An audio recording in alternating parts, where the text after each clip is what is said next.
It's time for RTT News. Hi, I'm Grace Arness. And I'm Justin Spinney. Welcome to RTT News. Our first story comes to us from Aiden Miner, who is looking into how the COVID-19 virus is affecting the homeless population and what people can do to help. In the midst of COVID-19, those who are experiencing homelessness are more vulnerable to the virus in both contracting and spreading it, receiving proper care and lacking resources due to stay-at-home orders placed across the country. In Spokane, Washington, public restrooms, parks, restaurants, coffee shops, and other non-essential businesses are closed, leaving those experiencing homelessness with less access to running water and bathrooms.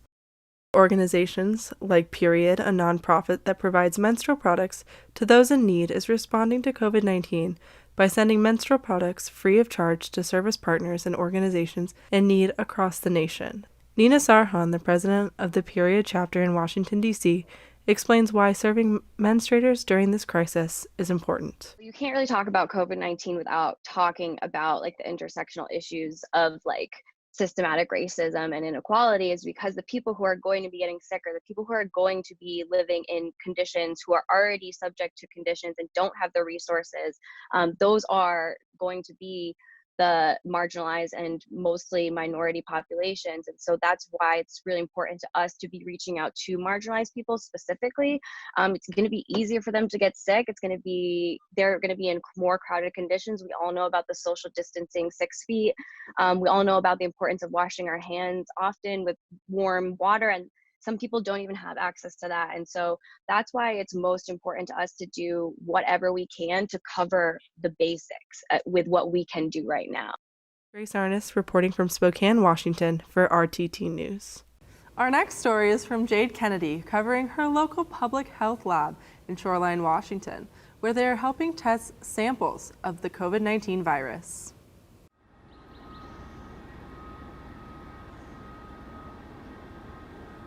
The public health laboratories in Shoreline, Washington are the first in the country to test samples of COVID-19.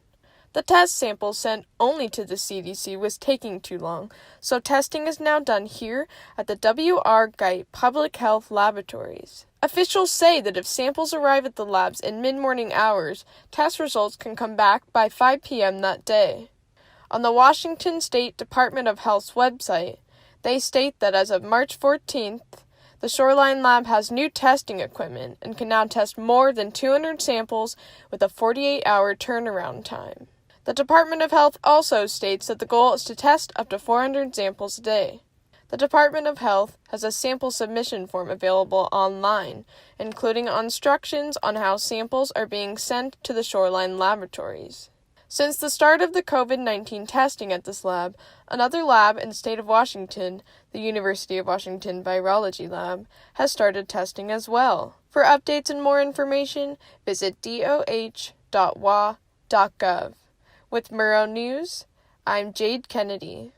Stepping outside here to enjoy the beautiful Pullman weather. The COVID-19 pandemic affects students everywhere, but especially those looking forward to upcoming graduations. Megan Bolin spoke to some high school seniors on how their graduation plans have changed.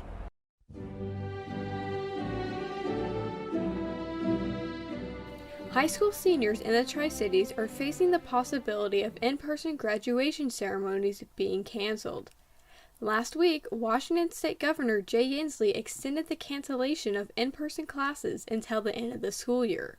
In-person classes would have resumed after April 24th under the original order. The order was announced in an effort to reduce the spread of COVID-19. As a result of the order, all spring activities at schools were canceled. Graduation ceremonies will likely be affected by the closures.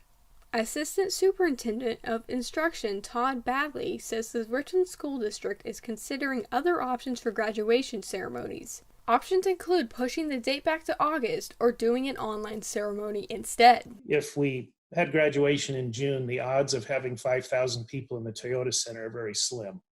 If we push it back to August, there's still a good chance that you won't be able to have a bunch of folks in a certain spot without social distancing. The other option that they're looking at is, well, what would it look like if we did a ceremony that was more virtual? However, some students are not too thrilled about the possibility of an online or postponed ceremony. It's not the same. And there's not really anything they can do about it. Like, it's such a unique situation. You can't help but feel upset that 12 years of work, you don't get to celebrate for it. As of now, the school district has not yet released a decision about graduation ceremonies. Badley says a decision will likely be made in the coming weeks. Graduation ceremonies for June 4th are still listed on the Richland School District website. Graduation ceremonies are not the only thing being impacted by the school closures.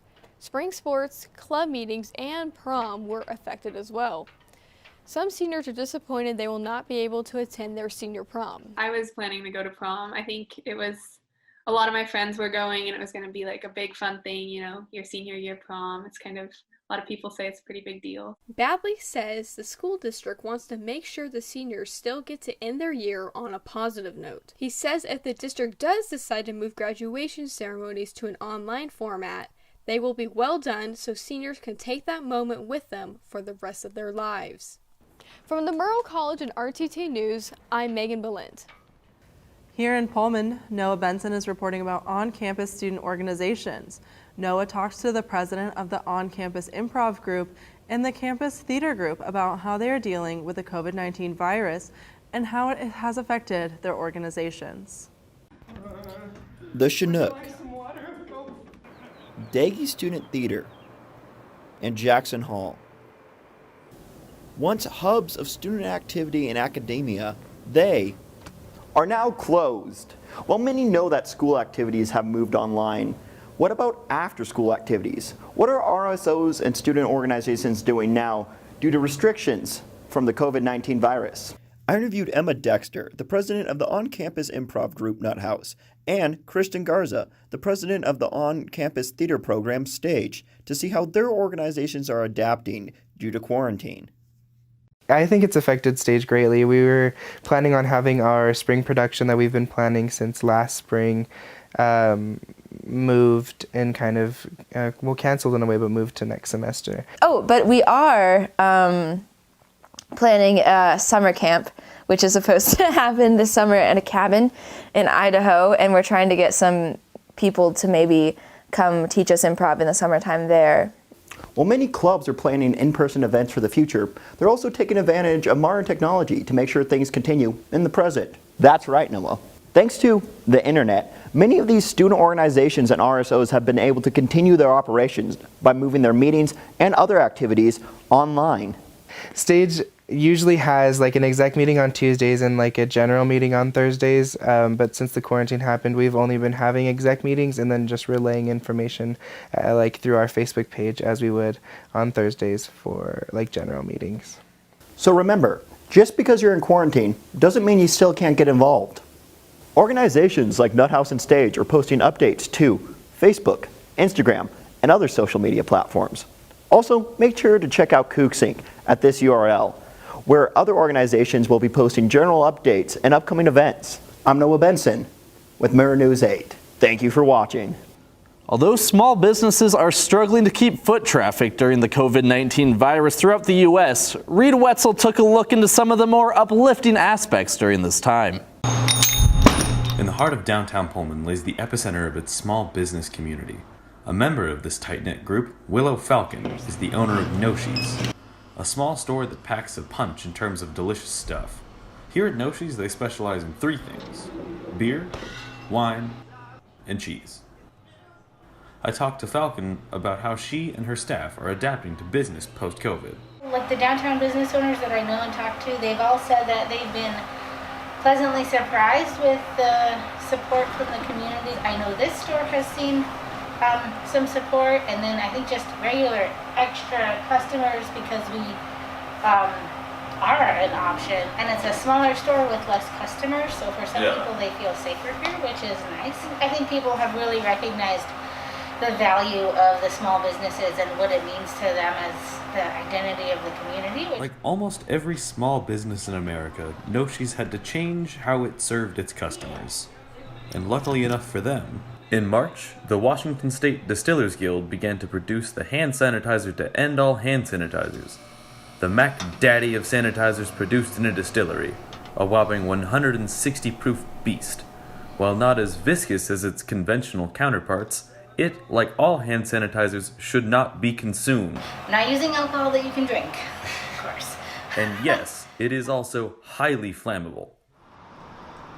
Willow hoped that the new product would be novel, if not incredibly useful for her customers. It's been pretty popular. It is one of the nicer hand sanitizers I've used. She and her staff were surprised when the entire case of more than $50 bottles sold out entirely in a day.